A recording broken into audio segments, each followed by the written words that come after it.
Syederalun Presiden Rusia Vladimir Putin mengatakan bahwa intervensi Rusia di Ukraina diperlukan karena Barat sedang bersiap menyerang Rusia.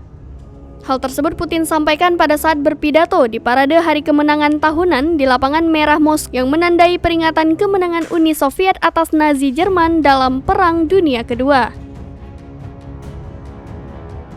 Putin membangkitkan memori kepahlawanan Soviet dalam Perang Dunia Kedua untuk mendesak pasukannya menuju kemenangan di Ukraina. Berpidato di depan barisan prajurit di Lapangan Merah pada peringatan 77 tahun kemenangan atas Nazi Jerman, Putin mengutuk ancaman eksternal untuk melemahkan dan memecah belah Rusia. Putin juga mengulangi argumen yang biasa ia gunakan untuk membenarkan invasinya, bahwa NATO menciptakan ancaman serius di sebelah perbatasannya. Dia secara langsung berbicara kepada tentara yang bertempur di wilayah Donbas di Ukraina Timur yang telah dijanjikan Rusia untuk dibebaskan dari Kiev.